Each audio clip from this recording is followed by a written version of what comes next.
you an expat living in Europe and you wonder if you can use the Interrail pass to explore the continent by train? And the good news is, yes, you can. But even if you're not an EU citizen, as long as you live in Europe, you can use Interrail. So let's walk through everything you need to know, the types of passes, how they work, prices, reservations, and important rules for 2025. So who can use Interrail? So the Interrail pass is for residents of Europe, so not just EU citizens. So this includes people living in the European Union, Turkey, or Switzerland, Norway, and other eligible countries. So all you need is a proof of legal residence, regardless of your nationality. And which pass should you choose? There are two main options. So the first is the Interrail Global Pass. The Interrail Global Pass is valid in 33 European countries. And with this option, you can choose between 4 days and 3 months of travel. This includes 2 travel days within your country of residence, so to leave and to return. And this is a great option for cross-border trips or if you want to discover multiple countries in one journey. Then you have the second option, which is the Interrail One Country Pass. So the Interrail One Country Pass is only valid in one selected country. And the Interrail One Country Pass is available for 3, 4, 5, 6, or 8 travel days within a month. And the prices can vary by country, but it starts at €54. What is important is that you cannot buy a one country pass for the country where you live. And how long can you travel? So for the global pass, you can travel between 4, 5, or 7 days within 1 month, or for 10 or 15 days within 2 months, or for 15, 22 days, or 1 to 3 months of consecutive travel. With the one country pass, you have 3 to 8 travel days of your choice within 1 month. What you need to know is that each travel day means that you can have unlimited train rides, which are starting from at midnight and they go until midnight. And if you're traveling with children, you need to know that if you travel with children below 4 years old, the travel is for free, so you need no pass for them. And if you have up to 2 children under the age of 12, the travel is free with 1 adult pass. And extra children or kids traveling alone need a youth pass. So the ages from 12 to 27 qualify for discounted youth passes.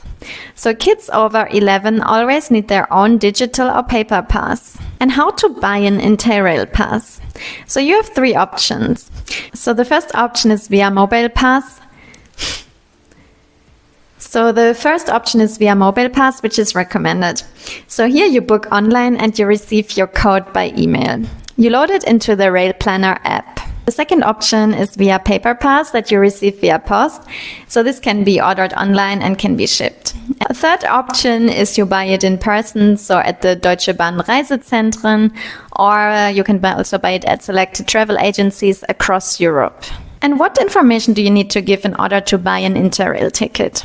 You will need to provide your full name, your date of birth, and your country of residence, your ID or passport number, and the travel start date. What you need to be aware of, you need to bring the same ID with you when you're traveling. It must match your pass, otherwise you can have problems. And can you exchange or cancel your Interrail ticket? So before you activate your Interrail ticket, you can exchange it for free and you can get a full refund. And until the first day, you have a cancellation fee of 15%. But after the start date, there are no refunds. And what you also need to know is that digital passes can only be refunded if they haven't been activated. A further question, do you need a seat reservation? And yes, you do need it. For many popular trains like high-speed trains, so for example for the ICE or the TGV, and also for all-night trains, you need reservations as well as for cross-border trains. So let me mention concrete examples here. So you need seat reservations for the ICE and TGV between Germany and France. And also, for example, for the Eurocity between Munich and Italy. What you need to keep in mind is that seat reservations cost extra and they are not included in the Interrail pass. You can book them online. or at Deutsche Bahn encounters, and you need to pay them up to 6 months in advance, or 3 months for some routes. And can you travel in your home country? So in the Global Pass, yes, you can get 2 travel days for your country of residence, so when you want to leave the country or when you want to return. And then both days must be used within the validity of your pass. For the one country pass, you cannot use it for your country of residence at all. Keep that in mind. And always carry the ID used to buy your pass, and also check whether your train needs a reservation before boarding. Use the Rail Planner app to plan your route and activate travel days. What you need to keep in mind is that you can travel until 5 a.m. the next day if your train departs before midnight. And in case you want to avoid extra costs, you should stick to regional trains when no reservations are needed. So the final thoughts. So if you're an expat and you're living in Germany or in Europe, you're fully eligible for Interrail. You can explore up to 33 countries. You can travel flexibly and you can even bring kids along, often for free. And you can use Interrail tickets for weekend trips or full Europe adventures or spontaneous escapes. So Interrail really gives you a lot of freedom to discover a lot of places. So in case this video helped you, please give it a thumbs up and subscribe to my channel.